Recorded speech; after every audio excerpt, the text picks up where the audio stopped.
तो हम लोगों को सबसे पहले अगर रिएक्ट, क्योंकि रिएक्ट थोड़ा टफ भी है।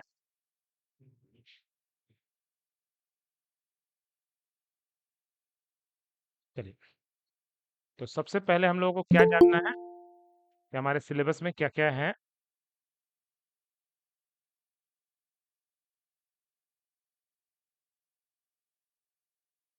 ओके, तो रिएक्ट जेएस, ठीक है। हम लोग पढ़ने क्या आए हैं, पहले तो ये वो दिमाग में रखना है, मॉर्न स्टैक, ठीक है। बहुत जन मिन स्टैक भी पढ़ता है, मिन स्टैक, MEAN। बहुत जन मॉर्न स्टैक पढ़ता है, MEVN। मतलब कि अंतर क्या है। सबसे पहले तो यही दिमाग में बहुत क्वेश्चन रहता है कि बच्चा को क्या पढ़ना चाहिए। MongoDB, express JS, express JS. अब या तो आप रिएक्ट सीखो, या तो एंगुलर सीखो, या फिर व्यू जेएस सीखो। तो रिएक्ट जेएस, या फिर एंगुलर जेएस, या फिर व्यू जेएस, और लास्ट है नोड जेएस, ठीक है। मतलब हमारा कोई भी कुछ भी पढ़िए, आपका नोड कॉमन है, एक्सप्रेस कॉमन है, डेटाबेस कॉमन है, ठीक है। जिन लोगों का जॉब गारंटेड कोर्स है उन लोगों का, क्योंकि माई एसक्यूएल भी है, क्योंकि सारा का सारा प्रोजेक्ट, क्योंकि लाइव प्रोजेक्ट भी इंक्लूडेड है, ठीक है। लेकिन जो इसका नॉर्मल कोर्स है उनके लिए मोंगोडीबी, एक्सप्रेस जेएस, रिएक्ट और ये। अब आता है कि इन तीनों में कौन सा चूज करना सही रहेगा। ओके, ओके, इन तीनों में कौन सा चूज सही सही रहेगा, आपको अगर बता दें तो एंगुलर जेएस। एंगुलर जेएस मैं आपको पेंट से समझाता हूँ। एंगुलर जेएस बहुत बड़ा भास्ट है। मतलब एंगुलर जेएस का यूज, एंगुलर जेएस पहले इसलिए मिन स्टैक, पहले सब कोई एंगुलर जेएस ही पढ़ता था। बहुत ही वास्ट है, जिसमें हम लोग वेबसाइट बना सकते हैं, ऐप बना सकते हैं। AR technology, augmented reality, VR technology, virtual reality, मतलब आप बहुत सारे वेबसाइट में, स्पेशली जब अयोध्या बना था, तो अयोध्या बनने से पहले उसका वीआर बन गया था कि, ठीक है, कि अगर मैं अयोध्या के सीढ़ी पे चढ़ूंगा तो अंदर का दृश्य कैसा रहेगा, वो सारा का सारा, ठीक है। तो आजकल लोग एआर टेक्नोलॉजी, वीआर टेक्नोलॉजी के ऊपर भी बहुत ज्यादा, ठीक है। हेलो, बोलिए किशोर। ओके,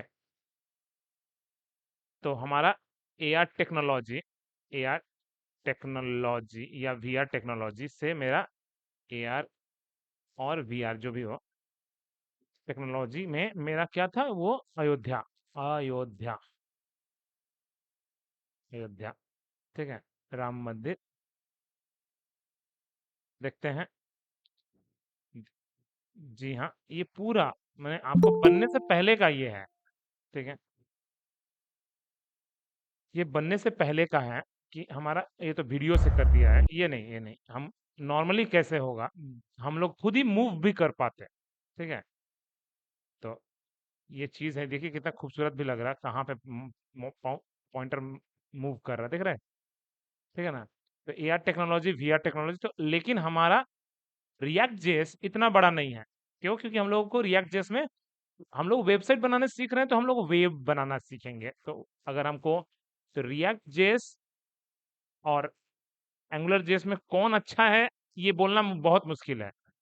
क्यों? क्योंकि आप किस पर्पज से उसको यूज कर रहे हैं वो बहुत मैटर करेगा। कि आप सिर्फ वेब और ऐप बनाने के लिए तो रिएक्ट बेटर है, क्योंकि आपका बहुत ही फास्ट वेबसाइट खुलेगा और ऐप भी बहुत ज्यादा फास्ट खुलेगा, ठीक है। लेकिन अगर आप एआर वीआर पे काम कर रहे हो तो आपको एंगुलर बहुत बेस्ट है, ठीक है। बोला व्यू जेएस, अगर आपको सिर्फ वेब चाहिए तो व्यू जेएस माने और लाइट, माने इसका मतलब है इसमें ह्यूज लाइब्रेरी है, इसमें बहुत ज्यादा लाइब्रेरी है। इसके तुलना में इसमें थोड़ा कम लाइब्रेरी है, क्योंकि सिर्फ वेब और ऐप के लिए यूज होता है। इसके तुलना में Vue JS particular specific for web. लेकिन रिएक्ट इतना पॉपुलर क्यों है? रिएक्ट का मेन पॉपुलैरिटी होने का कारण कि आप इससे वेबसाइट भी बनाना सीख जाओगे, ऐप, वो भी ऐसा ऐप जो एंड्रॉयड में भी चलेगा, रिएक्ट नेटिव से एंड्रॉयड में भी चलेगा, और iOS में भी चलेगा। तो एक बंदे से कंपनी इससे ज्यादा क्या चाहेगा? तो इसीलिए इतना ज्यादा डिमांड है। तो इसमें से सबसे ज्यादा अभी डिमांडिंग में है वो है रिएक्ट जेएस। ठीक है। तो रिएक्ट जेएस की पहले तो रिएक्ट जेएस हम स्टार्ट करने से पहले पहला मेरे मन में आएगा, भैया है क्या? What is React JS? क्या है? अच्छा, क्या वाई रिएक्ट जेएस? जैसे हम लोग बूटस्ट्रैप सीखे थे, वैसे ही इसको भी हम लोग सीखेंगे सबसे पहले कि रिएक्ट जेएस क्या है, क्यों सीखना जरूरी है, ऐसे ऐसे करके हम लोगों के पास। अच्छा, हम कैसे how to download React JS, React JS, React JS, how to download React JS. ठीक है। ऐसे ऐसे करके सारा चीज हम लोगों के पास सिर्फ पढ़ना है। ठीक है। तो what is React JS, why React JS, how to download React JS, software requirement for React JS, software requirement, software ware, software requirement, कौन कौन सा सॉफ्टवेयर जरूरत पड़ेगा। ठीक है। तो ये सब क्वेश्चन मन में जो दुविधा रहता है, वो सब हमको सबसे पहले जानना है कि हम लोग मॉर्न स्टैक में सबसे पहले कि कौन सा चूज करेंगे, वो आप लोग डिसीजन ले लेना। हम लोग मेरे कोर्स में पूरा रिएक्ट जेएस है। ठीक है। तो रिएक्ट जेएस क्या है क्या नहीं है, तो रिएक्ट जेएस को समझने के लिए हम लोगों को थोड़ा सा ऑनलाइन, क्योंकि थ्योरी फालतू का हमको पढ़ाना नहीं है। मतलब रिएक्ट जेएस हमको बढ़िया होता क्या है, तो react JS is a JavaScript library for building user interface. UI बनाने के लिए आपको, यूआई क्या होता है, कोई भी वेबसाइट, जैसे कोई भी वेबसाइट, एआईसीटी का वेबसाइट, जो फ्रंट में दिख रहा है यही है यूजर इंटरफेस। ठीक है। बोला यूआई, यूएक्स किसको बोलते हैं? यूएक्स फंक्शनलिटी, नहीं, इसको बोलते हैं यूएक्स। कि जब हम कोई भी फॉर्म फिलअप करके जब मैं सबमिट करूंगा तो वो काम कैसे करेगा, दिस इज कॉल्ड यूएक्स। तो हमारा यूआई डिजाइनिंग के लिए आपको क्या यूज होता है, तो React is a JavaScript library for building user interface. React is a use for build single page application. बोला इसका क्या मतलब है? React allow us to create reusable UI component. मतलब तीनों का पहले मतलब समझेंगे। ठीक है। तो React is a JavaScript library, React is a used for build single page application, react is used for reusable ui components। ठीक है। बोला ओके। कोडिंग, ये कोडिंग का तरीका है। बोला हम लोग को कोडिंग अभी समझ में भी नहीं आएगा, क्योंकि पूरा डिफिकल्ट, पूरा अलग है। हमारा जो आज तक हम लोग पढ़ के आए हैं उससे कुछ नहीं है। आपको बस रिएक्ट के लिए प्री रिक्विजिट में सीखना पड़ता है HTML CSS जावास्क्रिप्ट। बच्चे को पहले से आना चाहिए, तब जाके ये सीख सकते हो। लेकिन ऐसा नहीं है कि वो जानते हो तो इसका मतलब रिएक्ट जानते हो, ऐसा नहीं है। कोडिंग पूरा अलग दम अलग है। ठीक है। बोला ठीक है। तो सबसे पहला जो हमको कि React JS, what is React JS, सबसे पहले क्वेश्चन तो यही है। तो React is sometime refers to be a front end JavaScript framework. कोई इसको बोलता है जावास्क्रिप्ट का लाइब्रेरी है, कोई इसको बोलता है कि नहीं ये जावास्क्रिप्ट का फ्रेमवर्क है। फ्रेमवर्क मतलब सब कुछ पहले से इनबिल्ड उसमें सब कुछ दिया हुआ है। बोले दोनों आप बोल सकते हो। ठीक है। अच्छा, ये कौन सी कंपनी का प्रोडक्ट है? ये फेसबुक कंपनी का प्रोडक्ट है। और किस लिए यूज होता है? तो फॉर बिल्डिंग यूआई कंपोनेंट। तो हमारा कौन सी कंपनी का ये प्रोडक्ट है? तो फेसबुक कंपनी का प्रोडक्ट है। फेसबुक ने रिएक्ट जेएस को बनाया था, और रिएक्ट जेएस से फेसबुक बना है। ठीक है। अभी जो फेसबुक आपको दिखता है, क्योंकि इतना लाइट वेटेड, माने कम इंटरनेट भी रहेगा तो भी आपका फेसबुक और यूट्यूब खुल जाता है। तो ये सारे का सारा वेबसाइट अभी बन रहा है। ठीक है। हाउ डज रिएक्ट वर्क, वो रिएक्ट कैसे काम करता है, रिएक्ट कैसे काम करता है? तो वाई रिएक्ट जेस अभी बाद में आ रहा है, पहले कैसे काम करता है रिएक्ट जेस। बोला ये रिएक्ट जेस कैसे काम करता है, it creates a virtual DOM memory. बोला इसका क्या मतलब होता है?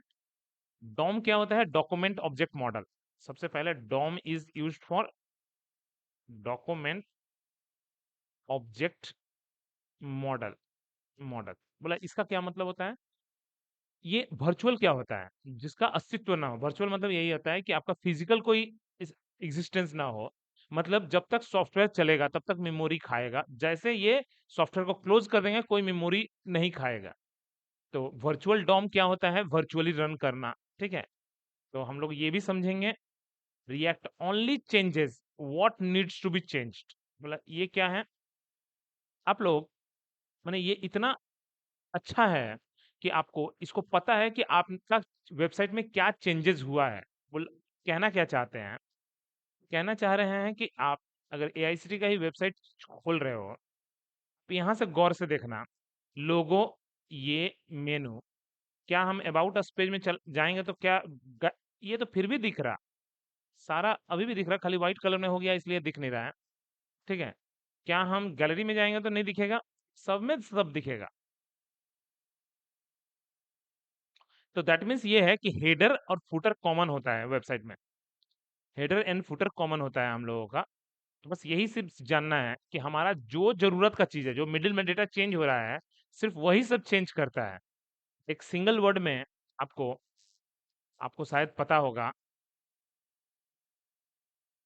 थ्री इडियट अगर आप लोग मूवी देखे होंगे तो उसमें एक चतुर होता है। चतुर जानते हो आप लोग? तो चतुर का क्या काम था? टीचर को जो आंसर चाहिए, एक टीचर टीचर को जो आंसर चाहिए वो वही बताता था। तो टीचर को जो आंसर चाहिए, ये चतुर है मेरा। तो चतुर मेन है क्या, इतना इंटेलिजेंट था कि टीचर को क्या रिक्वायरमेंट है। और हमारा एगो हीरो जो आमिर खान, क्या नाम था उसका? रणछड़ दास, श्यामल दास चाचर, नाम भूल गए। ठीक है, उसका क्या आलतू फालतू तरीके से आंसर समझाता था। मूवी तो भला बहुत अच्छा लगता है कि अरे आमिर खान बहुत अच्छा है, भाई ये भी तो बात सच है कि हमको भाई ऐसा चीज बताओ जो सबको समझ में आए। ठीक है, तो हमारा चतुर मैंने मूवी में बहुत अच्छा रोल अपनाया है यहाँ पे, तो हमारा रिएक्ट भी कुछ वैसा ही होगा। तो रिएक्ट में इसको पूरा पता है कि क्या चेंजेस हुआ है वेबसाइट में, सिर्फ उसी उसी को खींच के लेके आएगा, बाद बाकी को रहने देगा। ये भी बहुत काम का चीज है। तो हम लोग जब पढ़ेंगे तो और भी डेप्थ में जाएंगे। और कुछ बोले ना, थोड़ा हिस्ट्री जान लीजिए कि पहली बार कब वर्जन रिलीज हुआ था। तो 2011 में फर्स्ट वर्जन रिलीज डेट कब है? तो फर्स्ट वर्जन रिलीज डेट 2011 में है। अभी करंट वर्जन कौन चल रहा है? करंट वर्जन 18 नहीं 22 22 चलने लगा है। ये तो बहुत 2022 का रिकॉर्ड है। तो अभी करंट वर्जन कौन सा चल रहा, तो एक बार हम लोग जब गूगल में जाएंगे तो रिएक्ट का वर्जन हम लोग पता चल जाएगा अभी अभी तो। ठीक है, बोला ठीक है। क्वेश्चन है वाई रिएक्ट जेस। तो रिएक्ट जेस क्यों हम लोग यूज करते हैं? सबसे जो पहला है ये है कि रिएक्ट जेस क्यों भाई, क्योंकि ये सिंगल पेज एप्लीकेशन है। बोला सिंगल पेज का मतलब ये है कि आप अभी तक जो सीख के आए हो, चाहे बूटस्ट्रैप सीखो चाहे जो भी सीखो, हम बूटस्ट्रैप फिर से एक बार खोल के दिखाते हैं। आप लोगों ने होम पेज बनाया था, अबाउट पेज बनाया था, ओके, कॉन्टेक्ट पेज बनाया था, जी हाँ बनाया था। सब में आपने सब में आपने मेनू बार बनाया था, हेडर फुटर कॉमन बनाया, तो भले कॉमन था, लेकिन क्या एक ही फाइल था? तो ना, सबके लिए अलग अलग कोड लिखा हुआ था। सबका सीएसएस, सबका जावास्क्रिप्ट अलग अलग से इंक्लूडेड था। तो एक पेज से जब दूसरे पेज में वेबसाइट जा रहा था तो मेमोरी हेलो। खा रहा था, दूसरे में भी फिर से जाने से मेमोरी खा रहा है। एक मिनट। हाँ, तो सिंगल पेज एप्लीकेशन, ये क्या सिंगल पेज एप्लीकेशन है? देखते हैं ना, ये सिंगल पेज एप्लीकेशन नहीं है। ये हर बार लोड ले रहा वेबसाइट को, देखो, ये हर बार लोड ले रहा। ये किसमें बना है? ऐसे ASP.NET में बना हुआ है, ऐसे भी समझ में आ रहा है। तो सिंगल पेज एप्लीकेशन जो होता है, ये बार बार लोड नहीं लेगा। बोला जैसे एग्जांपल बताइए, जैसे जीमेल सिस्टम। जीमेल सिस्टम को आप देखे होंगे, आपका इनबॉक्स है प्रमोशनल, देखिए डेटा चेंज हो जा रहा है। ऐसा ऐसा चीजें रिएक्ट जैसे कि आपका पेज चेंज भी हो गया, लेकिन आपको लोड नहीं ले रहा वेबसाइट। ठीक है, इसमें भी क्लिक मार रहे हैं, यहाँ लोडिंग लिया, लेकिन यहाँ पे मेरा वेबसाइट नहीं घूम रहा था। ठीक है ना, ये इतना ज्यादा डेटा है इसलिए ये थोड़ा मोड़ा लोड भी ले रहा है, लेकिन यहाँ पे देखिए कोई बफरिंग नहीं हो रहा। तो ऐसा चीज मुझे चाहिए। ठीक है, तो सिर्फ हमको समझना था कि सिंगल पेज एप्लीकेशन क्या होता है, जब समझेंगे तो और भी अच्छा लगेगा। ठीक है, और क्या है जी? रीयूजेबल यूआई कंपोनेंट, बहुत ही फास्ट। मतलब ये क्या होता है? रीयूजेबल यूआई कंपोनेंट का क्या मतलब होता है? मतलब हम लोग क्या करने वाले हैं रिएक्ट में? हमारा कोड एक ही रहेगा। हमको होम पेज बनाएंगे, अबाउट अस पेज बनाएंगे, हेडर और फुटर हमको कॉमन बनाना है तो अलग से बनाएंगे, ठीक है, फुटर भी अलग से बना लेंगे। अब आपको फायदा क्या है, यहाँ पे सब अलग अलग कंपोनेंट है। ये कौन है, ये सिंगल पेज में मेन है, ये आपका मेन पेज है, होम पेज, ठीक है, जहाँ पे ये मेरा फर्स्ट पेज है, ये सेकंड पेज है। दोनों में क्या किए हम, हेडर और फुटर को लिंक कर दिए। तो क्या हमको दोबारा लिखना पड़ेगा, नहीं, ये खाली खींच के लगाना पड़ेगा। और इन दोनों को इसमें खींच के डाल दिए, तो इसको बोलते हैं रीयूजेबल यूआई कंपोनेंट, ठीक है। और जब मेरा फर्स्ट पेज से सेकंड पेज में जाएगा तो हेडर फुटर तो कॉमन ही रहेगा, खाली बीच का कंटेंट तो चेंज होगा। तो ये सब फायदा होने वाला है, अभी आगे जब पढ़ेंगे तो और समझ में आने लगेगा, ठीक है। तो रिएक्ट जेएस में हमारा मेन जो चीज है, अभी तक तो हम लोग शुरुआत नहीं, लेकिन हाँ, हम लोगों को पहले चीज, तीनों चीज आना चाहिए, ये दिमाग में रखना है। विदाउट इसके को कवर नहीं होगा, कुछ समझ में नहीं आने वाला, ठीक है।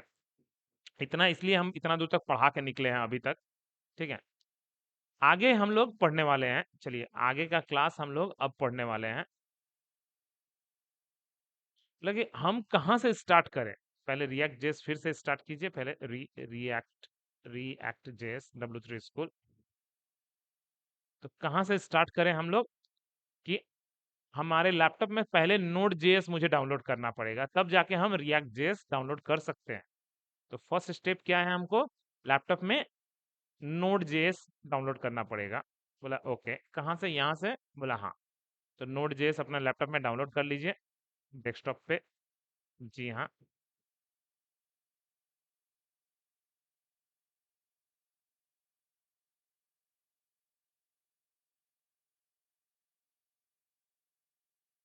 होने दीजिए। तो हम लोगों को सबसे पहले क्या करना है, नोड जेएस उसको होने दीजिए पूरा, ठीक है। तो हमारे सबसे पहले लैपटॉप में how to download React JS, तो सबसे पहले हमको क्या करना है, नोड जेएस डाउनलोड करना होगा। डाउनलोड करने के बाद हम लोगों को इंस्टॉल करना होगा, लेकिन ये पाथ इंडिपेंडेंट है, पाथ इंडिपेंडेंट है, इसलिए हम लोगों को पाथ सेटअप करना होगा। बोला पाथ इंडिपेंडेंट का मतलब, किसी का मर्जी सी ड्राइव में है, बाय डिफॉल्ट कहाँ पे होता है, तो सी ड्राइव में, बाय डिफॉल्ट सी ड्राइव में होगा, लेकिन किसी का मर्जी ई ड्राइव में भी कर सकता है। पाथ इंडिपेंडेंट का मतलब यही होता है, किसी का मर्जी एफ ड्राइव में भी कर सकता है। तो जिस भी ड्राइव में करे मुझे कोई मतलब नहीं है, तो उसके लिए हमको पाथ सेटअप जरूरी है, कि हम कहाँ पे इंस्टॉल किए हैं, कंप्यूटर को बताना पड़ता है। तो सबसे पहला जो काम है, नोड जेएस इंस्टॉल कीजिए अपने लैपटॉप में। ये देखिए बाय डिफॉल्ट कहाँ पे इंस्टॉल हो रहा, सी ड्राइव के अंदर, प्रोग्राम के अंदर नोड जेएस। अगर आप चेंज करना चाहते हो तो चेंज भी कर सकते हो, हमको चेंज नहीं करना है फिलहाल, उसको बाय डिफॉल्ट रहने दीजिए, ऐसे भी मेरे लैपटॉप में पहले से भी इंस्टॉल है। नेक्स्ट, नेक्स्ट, बोला ये सब जरूरी है, बोला ना, ये सब क्या है, और भी बहुत सारा लाइब्रेरी है, जैसे चॉकलेटी लाइब्रेरी, जो कोड को स्मूथ करने का काम करता है। तो बोला हमको जरूरत नहीं है, हमको जो जो मेन मेन है वो सब हम लोग डाउनलोड कर ले रहे हैं। तो सबसे जो पहला है कि पाथ सेटअप, बोला कि ठीक है। तो हमने कहाँ पे इंस्टॉल किया है, बाय डिफॉल्ट सी ड्राइव के अंदर, प्रोग्राम फाइल्स के अंदर, नोड जेएस के अंदर। हमको उसको इंस्टॉल होने दीजिए, वो अपना इंस्टॉल होने दीजिए। पाथ सेटअप कैसे करते हैं, env, अपने लैपटॉप में जाना है इन्वायरमेंट वेरिएबल, ठीक है, या यहाँ आपकी मर्जी है। अगर यहाँ पे क्लिक मारते हैं तो ये स्क्रीन खुलेगा इन्वायरमेंट वेरिएबल का, इन्वायरमेंट वेरिएबल। देखिए ऊपर में पाथ डाला हुआ है, यहाँ पे भी एक पाथ है और यहाँ पे भी एक पाथ है, लेकिन ये यूजर वेरिएबल है, ये सिस्टम वेरिएबल है, ये खुद से पकड़ देगा, ये आपको देना पड़ेगा। तो हमको कौन सा चाहिए, ये वाला पाथ को लेके एडिट न्यू पेस्ट, पाथ को लेके एडिट न्यू पेस्ट हमारा पहले से है, जी हाँ, उसको मान लीजिए डिलीट कर दिए। तो मान लीजिए नया डाल दिए, कैसे किए, एक बार ओके, दो बार ओके, तीन बार ओके, फिर से एक बार देख लेती हैं क्या किए। env environment variable, environment variable किस में करेंगे, ऊपर वाले में, पाथ में जाके एडिट न्यू पेस्ट, पहले वाले को डिलीट मान लीजिए, एक बार ओके, दो बार ओके, तीन बार ओके, बस जब हो जाए फिनिश कर दीजिए। तो क्या क्या किए हम, env लिख के सबसे पहले पाथ को सेलेक्ट किए, पाथ को सेलेक्ट करने के बाद एडिट पे क्लिक मारे। अच्छा, पाथ सेलेक्ट कहाँ से करेंगे हम, यूजर वेरिएबल से, नॉट सिस्टम वेरिएबल से। यूजर वेरिएबल के अंदर पाथ को सिलेक्ट कर लिए, पाथ को सिलेक्ट करने के बाद एडिट पे गए, एडिट पे जाके न्यू पे गए, न्यू पे जाके पाथ को पेस्ट कर दिए। पाथ को पेस्ट करने के बाद एक बार ओके, दो बार ओके और तीन बार ओके। अगर पहला बार ओके लिख करके काट देंगे तो वो डेटा सेव नहीं होगा, तो पहला वाला सिर्फ डेटा इंसर्ट करो, दूसरा वाला सेव करो और फाइनल क्लोज कर दो। इतना कुछ करना पड़ता है, ठीक है। मतलब ये आपको क्या क्या देगा, दो चीजें दे देगा। तो नोड जेएस हमको दो चीजें देता है, एक नोड पैकेज मैनेजर, ठीक है, एक नोड पैकेज मैनेजर देता है और एक नोड पैकेज एग्जीक्यूटर देता है। नोड पैकेज मैनेजर, मैनेजर नहीं है ये, एग्जीक्यूटर है, एग्जीक्यूटर। और ये क्या देता है, node package manager, node package manager. तो एनपीएम है और एक एनपीएक्स है, बोला मतलब एक एक कंपनी खोला, जैसे समझिए आप एक चीज, उसने एक कंपनी में मैनेजर रख दिया। मैनेजर का काम क्या होता है, बाद बाकी चीजें हैंडल करना। तो इसका मेन काम क्या रहेगा, download other packages, download other library, library और पैकेजेस, पैकेजेस। तो कैसे हम लोग लाइब्रेरी डाउनलोड करेंगे और उसको रन कैसे कराएंगे वो, ठीक है। तो node package manager, node package executor, दो ठो है, ठीक है। बोला ठीक है, हमको सबसे पहले अपने कमांड प्रॉम्प्ट में जाना है। कमांड प्रॉम्प्ट में जाने के बाद हमको चेक कर लेना है कि एनपीएम को समझ भी रहा है कि नहीं, एनपीएम का वर्जन, जी हाँ, एनपीएक्स का वर्जन, ओके, नोड का वर्जन, आपको सारे चीजों का आंसर मिलते जा रहा है। तो हम लोगों को सबसे पहले सबका वर्जन जो एनपीएम का होता है वही एनपीएक्स का भी होता है, ठीक है। ओके, तो सबसे पहला जो काम है हम लोगों को अपना लैपटॉप में कमांड प्रॉम्प्ट ओपन करके सीएमडी, हमको नोड हाइफन वी, अच्छा, npm हाइफन वी वर्जन और npx हाइफन वी, सबका वर्जन मुझे पता चल जाना चाहिए। और पता चलने के बाद अब आपको सिर्फ क्या करना है जी, आप आपको सिर्फ रन कराना है, ठीक है। तो फर्स्ट मेरा टारगेट यही है कि अपने आपके लैपटॉप में नोड सीखने के, रिएक्ट सीखने के लिए आपके पास, to use React in production, you need to npm which is included with node.js library, ठीक है। तो सबसे पहले अपने लैपटॉप में node.js इंस्टॉल कर लो, बोला उसके बाद हमको, ठीक है, बहुत सारे लाइब्रेरी में, बहुत सारे लैपटॉप में सपोर्ट नहीं करता, तो आपको ये भी कमांड आपको एग्जीक्यूट करना पड़ता है, ये वाला नहीं, ये वाला नहीं। बहुत सारे लैपटॉप में इस बार कॉमन फॉल्ट देखे हैं। तो अगर नहीं काम करेगा तो आपको क्या करना पड़ेगा, npm इंस्टॉल हाइफन जी ग्लोबल npm।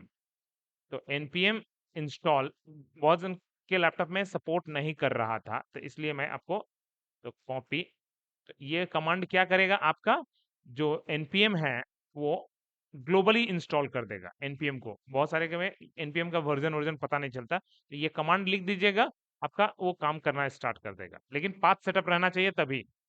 तो जैसे हम हिट इंटर करेंगे तो क्या करेगा ये, थोड़ा देर बफरिंग होगा और आपका लाइब्रेरी, पहले तो एरर खा गया क्योंकि एग्जिस्ट हो रहा, अभी पहले से मेरा npm है, फाइल ऑलरेडी एग्जिस्ट, बोला कोई दिक्कत नहीं है, आप लोगों को चाहिए होगा तो आप कर लीजिएगा, ठीक है। उसके बाद हमको क्या करना है, उसके बाद हमको एक प्रोजेक्ट क्रिएट करना है, बोला किसके द्वारा, थ्रू npx के थ्रू। बोला कहाँ पे, तो आप लोगों के फोल्डर में हम करने वाले हैं। तो cd, cd स्पेस, cd मतलब चेंज डायरेक्टरी डेस्कटॉप। तो सबसे पहले डेस्कटॉप में जाओ, बोले डेस्कटॉप मिल नहीं रहा है, हमारा फोल्डर कहाँ पे है, हम लोगों का फोल्डर, आप लोगों का दोनों जन का तो फोल्डर एक ही में बना रहे हैं अभी तक। तो फुल स्टैक कहाँ है जी, full full full full stack 36, जी हाँ, सभी लोग 36 में। यहाँ पे ऑलरेडी रिएक्ट जेएस लाइब्रेरी है, यहाँ पे ऑलरेडी दो गो प्रोजेक्ट बन चुका है। हमको सबसे पहले कहाँ, यहाँ पे पहुंचना है। अभी हम कहाँ पे हैं, अभी हम क्वेरी के अंदर हैं, हमको पहुंचना कहाँ पे है, वन ड्राइव के अंदर, डेस्कटॉप के ऊपर, फुल स्टैक 36 के अंदर, रिएक्ट जेएस के अंदर, इतना दूर पहुंचना है। बोला एक तरीका, अगर नहीं कर पाइएगा, कैसे किया जाता है वो हम बता देते हैं। तो one drive, CD space desktop कैसे होता है वो हम बता दे रहे हैं। CD स्पेस रिएक्ट जेएस, मतलब रिएक्ट जेएस नहीं है, मतलब रिएक्ट जेएस का फोल्डर का नाम क्या है? रिएक्ट, हाँ ठीक ही तो है, तो बोला ठीक है desktop, oh sorry, full stack 36 के अंदर, फुल स्टैक 36 के अंदर CD स्पेस रिएक्ट जेएस। अब जाके पहुंच गया। बोले अगर इतना नहीं करना चाहते हो आप, तो जहां जहां पे आपका फोल्डर है उसके अंदर जाके शिफ्ट दबा के right click, not right click, right click मारने से ऑप्शन तो नहीं आता, या आ भी रहा है, अभी मेरे लैपटॉप में 11 है, शायद आएगा क्या, देखते हैं। हाँ आ गया ऑटोमेटिकली, मैंने उतना दूर तक हम जो सीडी स्पेस मार मार के कर रहे हैं, और अगर नहीं आता तो राइट क्लिक, शिफ्ट दबा के right click, open PowerShell window, ये सबसे अच्छा चीज है कि आपको थोड़ा स्क्रीन तो खुलेगा। आपको क्या करना है, आपको एक प्रोजेक्ट क्रिएट करना है। कैसे? npx create react app, app का नाम, आपके ऐप का नाम क्या रहेगा वो मैं तो नहीं बता सकता, तो मैं पहले इंस्टीट्यूट मैनेजमेंट सिस्टम प्रोजेक्ट बनाने वाला हूँ, 2 नंबर, ऑलरेडी 1 वाला है, ऑलरेडी 1 वाला है, ये प्रोजेक्ट का नाम है। तो जैसे आप करोगे इंस्टीट्यूट मैनेजमेंट सिस्टम 2, तो वो क्या करेगा, प्रोजेक्ट बनाना स्टार्ट कर देगा, करने दीजिए उसको, ठीक है, थोड़ा टाइम लगता है लेकिन करने दीजिए। अब उसको होने दीजिए, तब तक हम लोग क्या करते हैं, क्या हम दोबारा कमांड प्रॉम्प्ट से करेंगे? बोले ना, एक बार बस करेंगे, उसके बाद VS कोड से हमको करना है। फर्स्ट टाइम खाली हम इससे करने वाले हैं, बाद बाकी सारा काम हम लोग VS कोड से करने वाले हैं। ओपन फोल्डर, जैसे अभी तक सीखे हैं वैसे ही,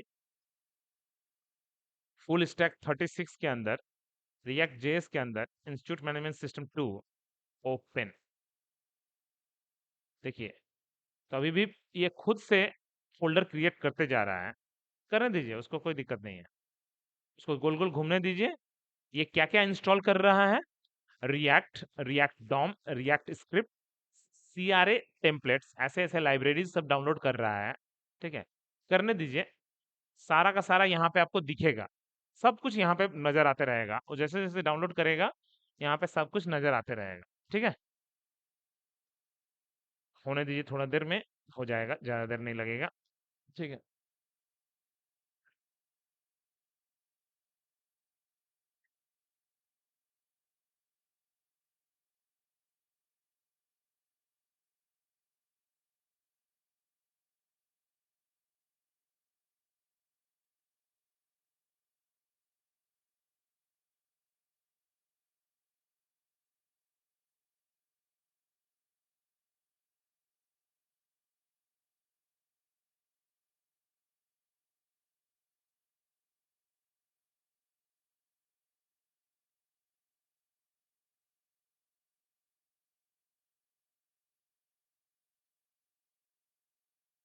ओके,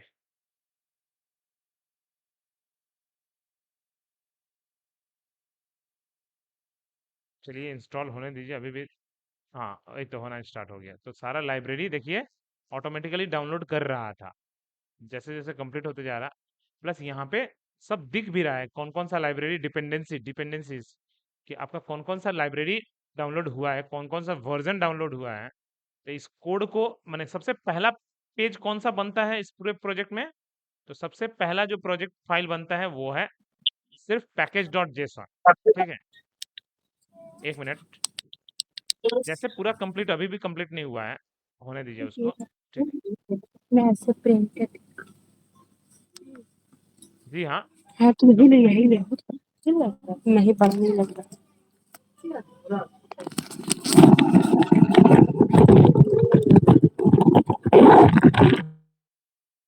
है, तो हम लोगों को सिर्फ समझना था कि प्रोजेक्ट कैसे क्रिएट करते हैं, बहुत ही सिंपल कमांड है, वो खाली कमांड तो हमारे पास रहने से ही हो जाएगा। तो कमांड का नाम क्या था जी? npx create react app, app का नाम, तो ऐप का नाम IMS2, ये ऐप नेम, ठीक है, बोला कुछ भी रख सकते हो, ध्यान रहे कुछ भी रख सकते हो आप, ठीक है। अच्छा, जब हो गया तो उसके बाद क्या करना है जी, यहाँ पे पहले से लिखा हुआ है, पहले उस फोल्डर के अंदर घुसिए, CD स्पेस IMS2, यहाँ से भी घुस सकते हो, VS कोड से भी घुस सकते हो, ओके। उसके बाद npm स्टार्ट रन कराने के लिए। जैसे आप रन कराइएगा बाय डिफॉल्ट ब्राउजर में एक ठो वेबसाइट खुल जाएगा, एरर मारने दीजिए। ठीक है, ये बाय डिफॉल्ट अपना वेबसाइट में खुल जाएगा शक्तिमान का चक्र घूमते हुए। ठीक है, तो रिएक्ट जेएस का लोगो अभी दिखेगा थोड़ी देर में।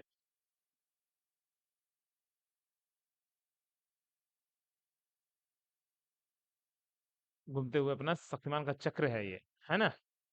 तो हमारा पहला जो स्टेप है यहीं तक है। आपके लैपटॉप में इतना दूर तक आपको पहले प्रोजेक्ट को बना लेना है और npm स्टार्ट से प्रोजेक्ट को रन कराते हैं। तो हम लोग फिर से वापस एक बार देख लेते हैं कैसे हम डाउनलोड करते हैं जी। Node.js डाउनलोड करके पाथ सेटअप करेंगे। कैसे पाथ सेटअप करते हैं, उसके बाद हमको Node.js से npm npx सबका वर्जन चेक कर लेंगे, उसको ग्लोबल इंस्टॉल कर लेंगे, उसके बाद प्रोजेक्ट क्रिएट करेंगे, प्रोजेक्ट के फोल्डर में घुसेंगे और स्टार्ट कर देंगे। बोला यही चीज ध्यान रहे, क्या ये इंटरनेट से चल रहा है? क्वेश्चन यही है, क्या ये इंटरनेट से चल रहा? बोला ना।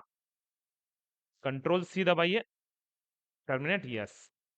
ये है वर्चुअल डॉम का फायदा। अब खुलेगा, नेट तो अभी भी है, नहीं खुलेगा। तो ये जब तक वो रनिंग मोड में हम करेंगे तभी तक चलेगा। बोला फिर से VS कोड से कैसे रन कराएंगे, टर्मिनल में जाके ध्यान रहे अब से आप लोग गो लाइव मत कर दीजिएगा, वो रन नहीं करेगा प्रोजेक्ट। ठीक है, तो हम लोगों का क्या है, npm ऑलरेडी IMS2 में घुसा ही हुआ है। फिर से टर्मिनल npm बस स्टार्ट हो गया। जैसे हम रन कराएंगे फिर से ब्राउजर में ओपन होगा, तो यहाँ से भी आप ओपन कर सकते हो। ये एरर क्यों मार रहा है, बस बोल रहा है कि डिप्रिकेट हो गया, कोई वर्जन को अपडेट करने को बोल रहा है। ठीक है, बहुत ही इजी है। अब आता है कि सर अगर हमको अपना कुछ वेबसाइट बनाना है, ये तो आपको बाय डिफॉल्ट जो बन के आ रहा है, अगर हमको अपना वेबसाइट बनाना है तो क्या करेंगे। तो यहाँ पे पहले से लिखा हुआ है कहाँ जाना है, SRC के अंदर app.js, SRC के अंदर जाके app.js के अंदर जाके इसको लोगो ओगो सबको उड़ा दीजिए, मतलब खुद से अपना कोड बनाइए। ठीक है, मतलब सर कहाँ पे क्या लिखेंगे ये तो पता ही नहीं है अभी तक, मतलब कोई बात नहीं, हम सिर्फ क्या लिख देते हैं, सिर्फ हम लिख देते हैं हाय, बस और कुछ नहीं लिखते हैं। बहुत सिंपल है। क्या आ गया, लेकिन अभी हमको पता ही नहीं है कि कहाँ पे क्या कोड करने वाले हैं। तो सबसे पहला स्टेप क्या होगा रिएक्ट सीखने के लिए, हम लोग जब प्रोजेक्ट क्रिएट करना सीख जाएंगे तो फर्स्ट स्टेप क्या होगा हम लोगों को, कि आज तक जितना सीख के आए हैं पहले उतने ही हमको सीखना है। हम लोग क्या क्या सीखे एकदम स्टार्टिंग क्लास से, हम लोग एकदम HTML जब स्टार्ट हुआ था तो पावर पॉइंट में हमने बोला था एगो लेआउट बनाइए, सिंपल सिंपल लेआउट, बहुत ज़्यादा नहीं। तो पहला तो एप्लीकेशन लेटर सीखे थे, याद है आप लोगों को कि पहले हम लोग सीखे थे एप्लीकेशन लेटर। तो यह एप्लीकेशन लेटर कैसे बनाएंगे हम लोग, ठीक है। तो पहले हम लोग उसको ग्रे कर दिए, ब्लैक कर दिए, जो किए थे हमको मतलब नहीं है। उसको सेंटर में लेके आ गए थे, उसको वाइट कर दिए थे, जो किए थे उतने करके अगर दिखा देंगे तो हम समझ जाएंगे कि आपको कोडिंग आ गया। ठीक है, इतना जरूर, बस इतना लिखना ना लिखना वो तो बाद की बात है। ठीक है, तो जो सीख के आए हैं, सेकंड हम आपको टास्क क्या सिखाए थे, हम जानबूझ के ऐसे ही सिखाते हैं ताकि आपको बाद में लेआउट डिजाइन, सेकंड टास्क हमने सिखाया था लेआउट डिजाइन, कि वेबसाइट में कुछ भी वेबसाइट बनाओ, पहला काम है उसको वर्टिकली तोड़ना।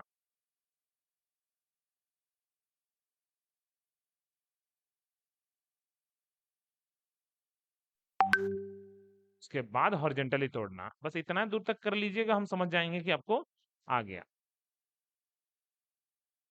ठीक है, थर्ड टास्क क्या सिखाए थे, कि ना इसमें इमेज कैसे डालते हैं, पहले लेआउट कैसे बनाते हैं फिर हम इमेज कैसे डालते हैं, यही सब सीखे थे। फोर्थ टास्क क्या सीखे थे, कि नहीं ऐसे हम 1000 पेज भी बना सकते हैं, डुप्लीकेट स्लाइड, आपस में सबको मेनू से लिंक कैसे करेंगे, जब होम पे क्लिक मारेंगे तो होम पेज, अबाउट पेज तो अबाउट पेज। तो जैसे जैसे हम लोग सीख के आए हैं बस उतना दूर तक अगर हम लोग सीख जाएंगे तो हम लोग को समझ में आ जाएगा कि हम इसका मतलब रिएक्ट सीख सकते हैं, वरना पहले ही आप सोच लीजिएगा नहीं बनने वाला हमसे। ठीक है, इस बीच में अटकेगा इसका प्रोजेक्ट स्ट्रक्चर, मतलब कहाँ पे लिखेंगे क्या चीज यही नहीं पता है। ये तो यहाँ पे लिख दिया हुआ था, इसलिए हम लोग समझ गए कि अच्छा जाके हमको कहाँ जाना है। तो कोड में सबसे ज्यादा इंपॉर्टेंट होता है प्रोजेक्ट स्ट्रक्चर समझना, कि कोड फर्स्ट टाइम कौन सा फाइल बनाया था, sketch.json, जहाँ पे क्या क्या रहता है, प्रोजेक्ट का नाम, प्रोजेक्ट का वर्जन, प्राइवेट मोड है या क्या, कौन कौन सा लाइब्रेरी पे डिपेंडेंट है।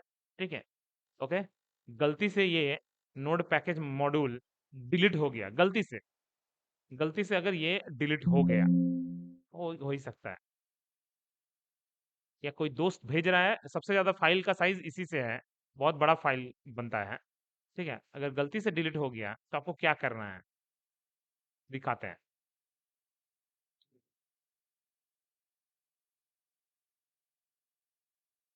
तो आपको यहाँ से देख देख के, गलती से अगर वो डिलीट हो गया, आपको देख देख के सारे डिपेंडेंसीज को डाउनलोड करना होगा। तो सबसे पहले कौन सा डिपेंडेंसीज जी, टर्मिनल में घुसेंगे।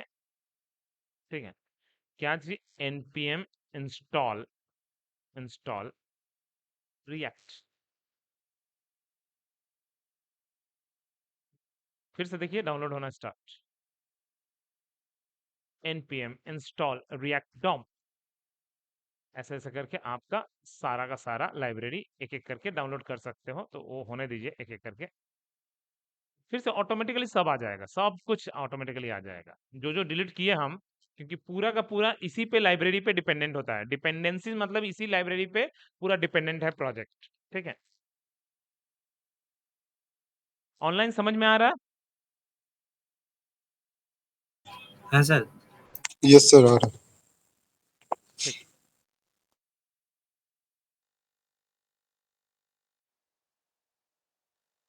चलिए एगो और लाइब्रेरी हम खोल लेते हैं, क्या है उसको अपना इंस्टॉल होने दीजिए। यही तो फायदा है इसका, npm इंस्टॉल रिएक्ट डॉम। तीसरा npm इंस्टॉल रिएक्ट स्क्रिप्ट। चौथा, इसका यही प्लस पॉइंट है VS कोड का। ठीक है, npm इंस्टॉल,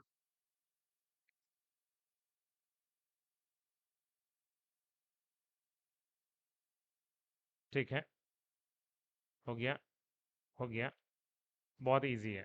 ठीक है, बोला लेकिन हमको श्योरिटी नहीं हो रहा कि हो ही गया, श्योर नहीं हो रहा है। बोला श्योर नहीं हो रहा है तो अब एक बार फिर से रन करा लीजिए, कंट्रोल C, npm स्टार्ट करिए, अभी समझ में आ जाएगा। प्रोजेक्ट रन कर गया मतलब ठीक है, इसमें नहीं, फिर से नया में खुलेगा। अगर मेरा लाइब्रेरी सारा डाउनलोड हो गया तो ऑटोमेटिकली वो फिर से वेबसाइट में खुल जाएगा, अगर नहीं हुआ तो मतलब एरर खाएगा। तो डिपेंडेंसीज क्या होता है, वो सबसे पहले जरूरत होता है, कोड का फ्लो कहाँ से कहाँ जा रहा है वो पहले जरूरी होता है। तो रिएक्ट फिर से स्टार्ट हो गया, देखिए आसानी से। ठीक है, ओके। तो हम लोगों को सिर्फ समझना था कैसे लाइब्रेरी दोबारा डाउनलोड करते हैं अगर कभी डिलीट हो गया तो। अब इसमें प्रोजेक्ट स्ट्रक्चर समझना है कि पब्लिक फोल्डर का क्या काम होता है। फर्स्ट, ये मुझे प्रोजेक्ट स्ट्रक्चर समझना है, बहुत जरूरी है। ओके, कंट्रोल भी। ठीक है, पब्लिक फोल्डर में जितने भी CSS का काम, या CSS नहीं भी, एक्सटर्नल इमेजेस का काम, जितने भी एक्सटर्नल इमेज होगा वो कहाँ पे होगा, आपका पब्लिक फोल्डर के अंदर। तो मैंने हमको जो भी फोटो वोटो डालना है सब पब्लिक फोल्डर के अंदर। जितने भी CSS USS भी कोशिश रखिएगा, जितने भी CSS भी बनाना है, जितने भी एक्सटर्नल जावास्क्रिप्ट, तो वो सब आप वहां पे डालना। बोला ओके। SRC के अंदर, SRC के अंदर क्या रहता है, प्लस बाद बाकी मेन फाइल। ठीक है, तो बोला कि ओके मेन फाइल में क्या क्या रहता है। ठीक है, तो फिर से स्निपिंग टूल, मेन फाइल में क्या क्या रहता है।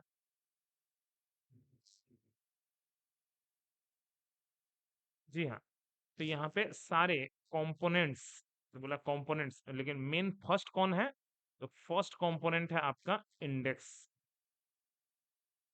तो फर्स्ट कंपोनेंट जो है इंडेक्स फाइल, मतलब वहां से कहाँ जाएगा, app.js, दूसरा number file. App dot JS के संग सीएसएस कौन सा कनेक्टेड है, मतलब कैसे पता चलेगा, बोला वो हम बता रहे हैं। अच्छा, फर्स्ट टाइम कहाँ पे जाएगा, शुरू शुरू एकदम मैंने एकदम शुरुआत करेगा तो कहाँ पे जाएगा, तो हमेशा पब्लिक फोल्डर में। पब्लिक के कहाँ पे, इंडेक्स डॉट एच में। एकदम पहली बार लैपटॉप में अगर ये प्रोजेक्ट ओपन होगा तो देखिए सब एच टी एम एल यही है, सिंगल पेज एप्लीकेशन, मैंने सारा कोड इसी में आके आपको दिखाएगा। ठीक है, यहाँ पे कहाँ पे, तो ये रूट, ठीक है, ये मेन यहीं पे आके दिखाता है। बोला एक बार फिर से रन कराइए, अगर मैं गलती से रूट को डिलीट मार दूं तो क्या दिखाएगा, गायब हो गया। तो मतलब आपको उस लाइन को छूना भी नहीं है, गलती से भी नहीं छूना है। बोला ठीक है, तो सबसे पहली बार किस में आ रहा है, index dot H T M L में, ये फ्रंट एंड है। बोला ओके, अब बैकएंड में जा रहा है, बैकएंड मतलब कहाँ पे जा रहा है, एसआरसी के अंदर। वहां पे कहाँ पे जाएगा सबसे पहले, इंडेक्स डॉट जेएस में।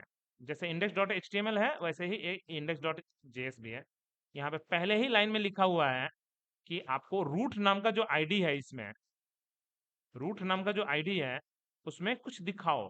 अगर गलती से यहाँ पे रूट वन कर देंगे, पहले अभी एक बार रिफ्रेश मार कर देख लीजिए, हाँ फिर से आ गया, रूट वन कर देते हैं तो क्या दिखाएगा,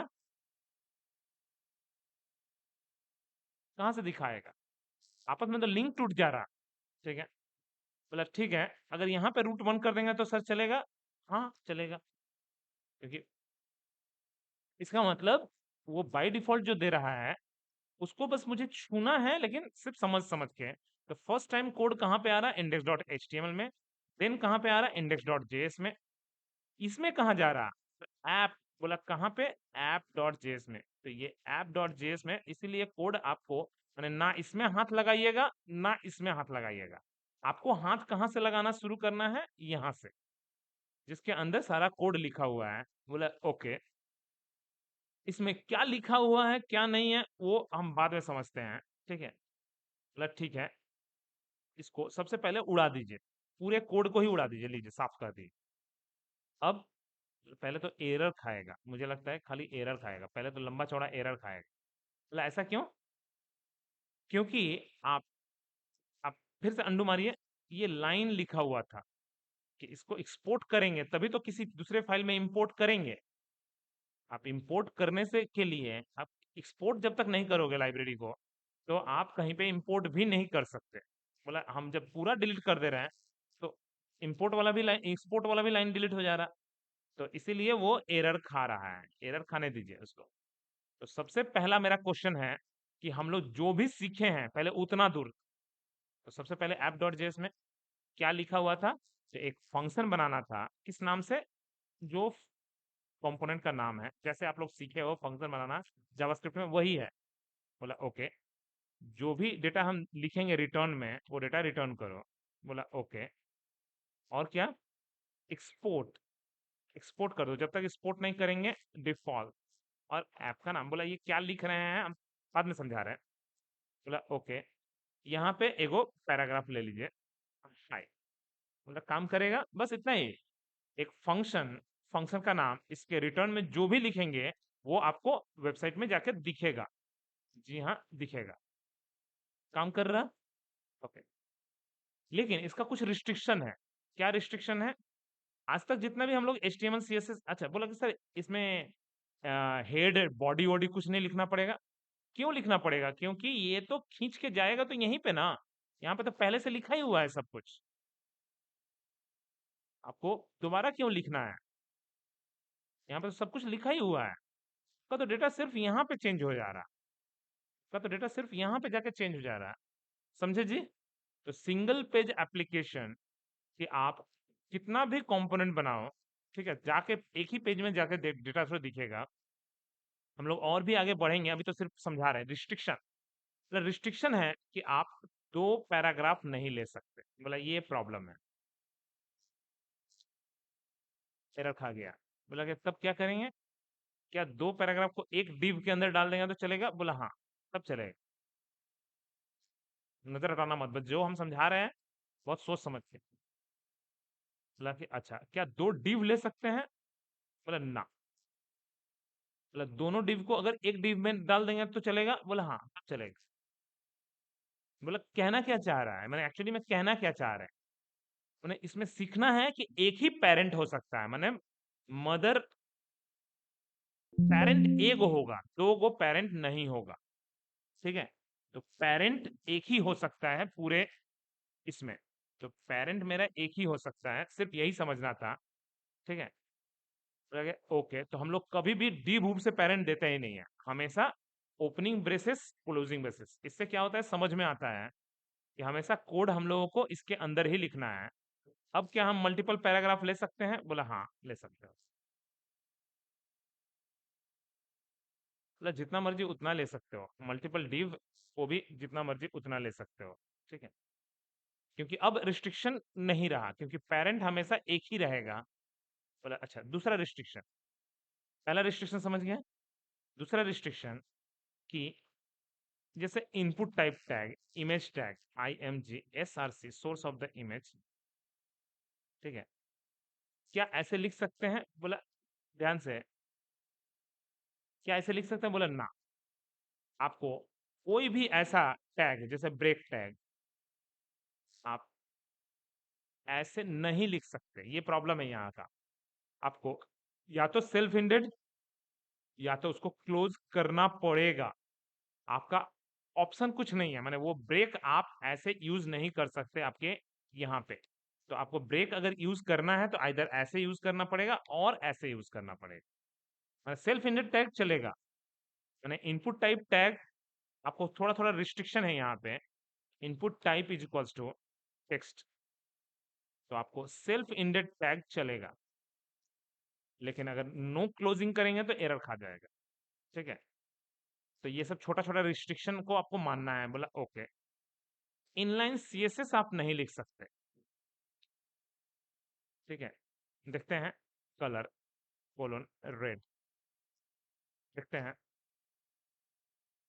फटाक से एरर खा जाएगा कि आप इनलाइन CSS नहीं लिख सकते, अगर लिखना है तो आपका तरीका अलग होना चाहिए। बोला कैसे होना चाहिए, आप ऐसे नहीं लिख सकते, आपको ऐसे लिखना पड़ेगा।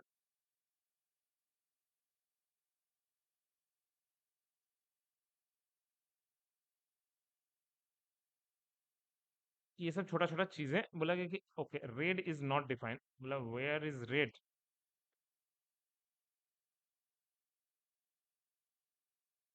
लाल कलर, बोला ओके, मैंने इतना मेहनत है यहाँ पे, इतना इजी नहीं रहेगा, ठीक ना। कि आपको समझना है कि पहले इनलाइन दे नहीं सकते, और इनलाइन देंगे भी तो थोड़ा डिफिकल्ट है, लेकिन अच्छा, क्या क्लास कीवर्ड यूज कर सकते हैं, बोला ना, क्लास यूज नहीं कर सकते, क्यों, क्योंकि यहाँ पे क्लास रिजर्व कीवर्ड है, आपको जब भी यूज करना होगा क्लास नेम कीवर्ड यूज करना पड़ेगा, ठीक है। तो आपको जब भी क्लास देना होगा किसी का, तो वो सब क्लास नेम से, मतलब चार ही रिस्ट्रिक्शन है। पहला रिस्ट्रिक्शन पेरेंट एक होगा, सेकंड रिस्ट्रिक्शन बिना क्लोजिंग के आप काम नहीं कर सकते, थर्ड रिस्ट्रिक्शन इनलाइन CSS नहीं चलेगा, और चलेगा तो दूसरे टेक्निक से चलेगा, और तीसरा class name use, class keyword नहीं यूज कर सकते, क्योंकि यहाँ पे रिजर्व कीवर्ड है, फंक्शन क्लास ऑब्जेक्ट का कॉन्सेप्ट है यहाँ पे, तो आप वो सब यूज नहीं कर सकते, बाद बाकी कोई भी रिस्ट्रिक्शन नहीं है। समझ में आया, ओके, ऑनलाइन समझ में आ रहा, Yes, sir. Yes, sir. Okay. तो चारों रिस्ट्रिक्शन को पहले समझना था, ये चीज हम लोग इतना दूर तक ही सिर्फ समझते हैं पहले, और अब आते हैं हम लोगों को यहाँ पे कोडिंग कैसे करेंगे। जैसे हम लोग शुरू शुरू में सीखे थे div, id is equals to main div, आप लोग जैसे सीखे हो वही सीखना, ऐसा नहीं कि हम आपको कुछ नया सिखाने वाले हैं यहाँ पे, आपको खाली रिस्ट्रिक्शन को समझ समझ के आपको चलना है। कंटेंट div, कंटेंट div, बोला ओके, इतना ही। बोला कि हमको CSS पहले से बना हुआ है, उसको बस इंपोर्ट कर देने से ही हो जाएगा। बोला CSS कैसे इंपोर्ट करते हैं, क्या लिंक टैग से, बोला ना, यहाँ पे वो सब नहीं है। बोला तब कैसे यूज करेंगे, इंपोर्ट, बोला उसको एक्सपोर्ट नहीं करना पड़ेगा, बोला वो JS फाइल नहीं है, वो JS फाइल नहीं है, JS फाइल को सिर्फ एक्सपोर्ट करके फिर इंपोर्ट करना पड़ता है, CSS आप डायरेक्टली इंपोर्ट कर सकते हो। बोला okay, single quote dot slash app dot CSS, बोला क्या इसका मतलब है, इसका मतलब है आपकी रूट लोकेशन पे, जहां पे आप हो, आप कहाँ पे हो, आप app.js में हो, तो वहीं पे कहीं पे खोजो app.css को और उसको इंपोर्ट कर दो। बोला ओके, इस सबको उड़ा दीजिए। हमारा कोड क्या था, हैश। पहले शुरू शुरू कोड क्या था जी, मार्जिन 0। अब बाद बाकी आपको कोड में कोई रोकेगा नहीं। Padding 0, box sizing border box, अब इसका सेंटर बॉक्स, ठीक है। हैश मेन का हाइट विड्थ आप जैसे सीखे हो वही है, सिर्फ थोड़ा सा रिस्ट्रिक्शन को खाली फॉलो करके रखना है। Width colon 100 VW and background colour colon कोई भी एगो कलर कर देते हैं। बोला ओके। हैश क्या है, हैश कंटेंट, कंटेंट उसका हाइट विड्थ बोला सेम ही है, कंट्रोल से हाइट सेम है, थोड़ा सा कम 94 या 96। खाली बैकग्राउंड कलर, अच्छा विड्थ बोला 60, background colour white, white, white, okay. बस सेंटर में दिखेगा क्या, सेंटर में दिखेगा, एक मिनट देख लेते हैं। काम तो कर रहा है, देख रहे हैं। बोला ओके, सेंटर में दिखेगा, बोला ना। कैसे दिखेगा, डिस्प्ले फ्लेक्स, इतना सारा प्रॉपर्टी देखिए आज आपको समझ में आ रहा, ठीक है ना। फ्लेक्स, डिस्प्ले फ्लेक्स, और क्या है मुझे, जी हाँ, जस्टिफाई कंटेंट सेंटर, इतना सारा प्रॉपर्टी वो भी है। और अलाइन आइटम सेंटर, ठीक है। बोला ओके, पूरा तगड़ा चीज हो गया। मैंने आपको रिस्ट्रिक्शन को खाली फॉलो कर करके आगे बढ़ना है, बाद बाकी जो चीज पढ़े थे वही पढ़ना है, वैसे ही लेआउट पढ़ना है, सब कुछ ठीक है। ओके, हमको यहाँ पे बैरियर कौन कौन बनेगा, इमेजेस इमेज। सीएसएस उतना बैरियर नहीं है, सीएसएस खाली आपको सीखना था how to include CSS, CSS कैसे हम बनाते हैं, ठीक है। कैसे हम सीएसएस बनाते हैं, कैसे उसको हम इंपोर्ट करते हैं, ये सब खाली चीज सीखना था। बोला ओके, और मुझे क्या करना है, टू ब्रेक, ध्यान रहे ये प्रॉब्लम है बस यहाँ का, द प्रिंसिपल ब्रेक, ठीक है। तो सट के आएगा, कोई दिक्कत नहीं है। और हमको क्या करना था जी, पैडिंग, पैडिंग कोलोन 50 पिक्सल, चारों तरफ से 50 पिक्सल मार दिया।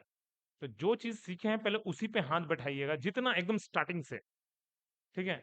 अच्छा, सेकंड टॉपिक क्या था, ये तो ठीक है। हमको ऐसे ही बिल्कुल एगो और कंपोनेंट बनाना है।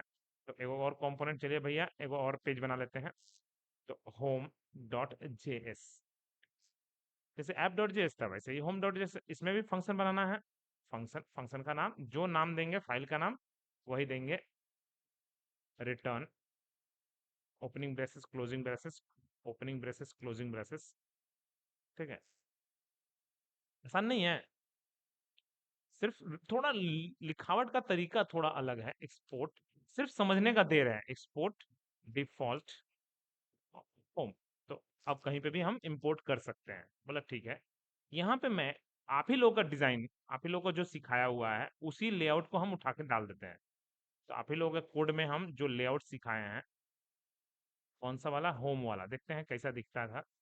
इतना खूबसूरत वाला डिजाइन टक से उठा के डाल देते हैं, ठीक है। यही वाला डिजाइन, क्योंकि ऑलरेडी आप ही लोगों को सिखाया हुआ है। Right click, notepad plus plus, बोला कंट्रोल ए कंट्रोल सी, नजर हटाना मत, बस कंट्रोल भी।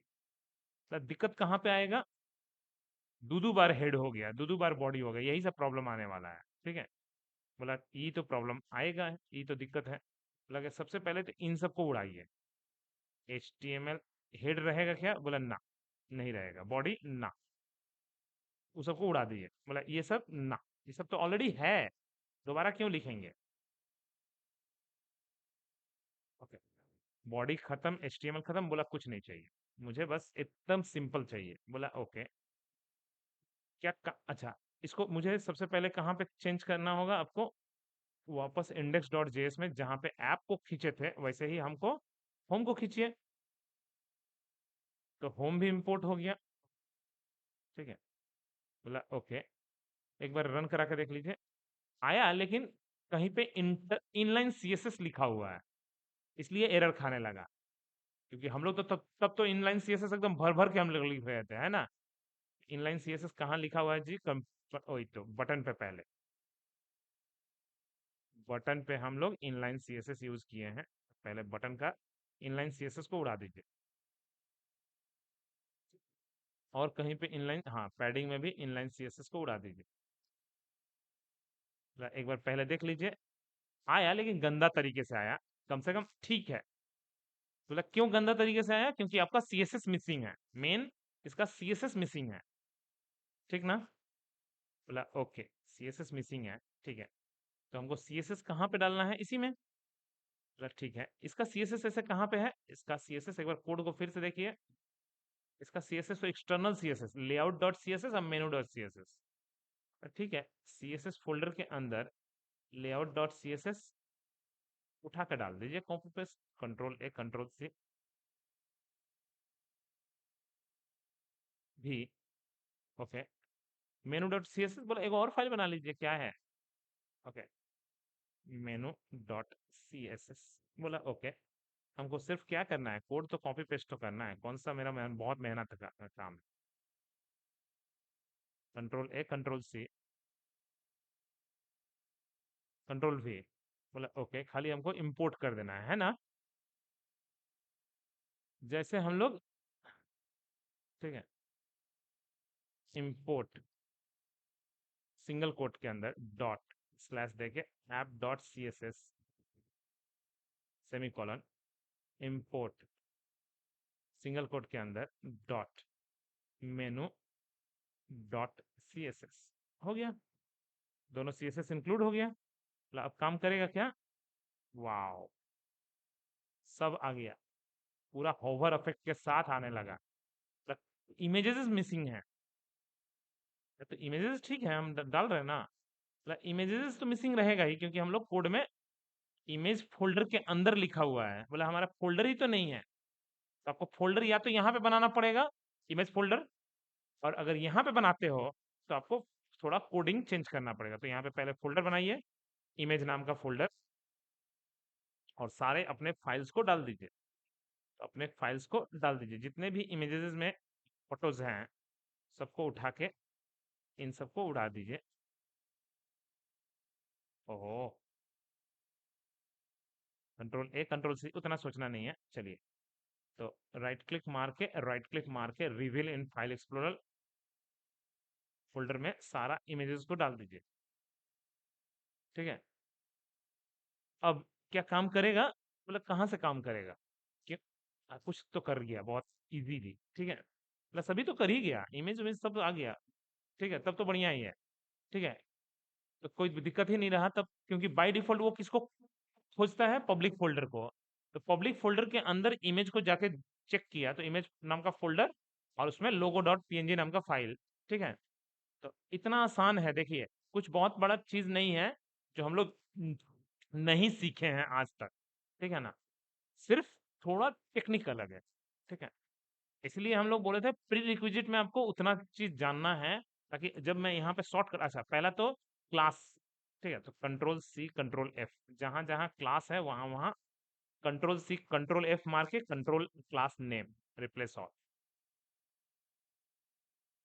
तो जहां जहां क्लास था वहां वहां क्लास नेम कर दिए। बोला कोई डिफरेंस आएगा क्या? बोला ना, कोई भी डिफरेंस नहीं आएगा, ठीक है।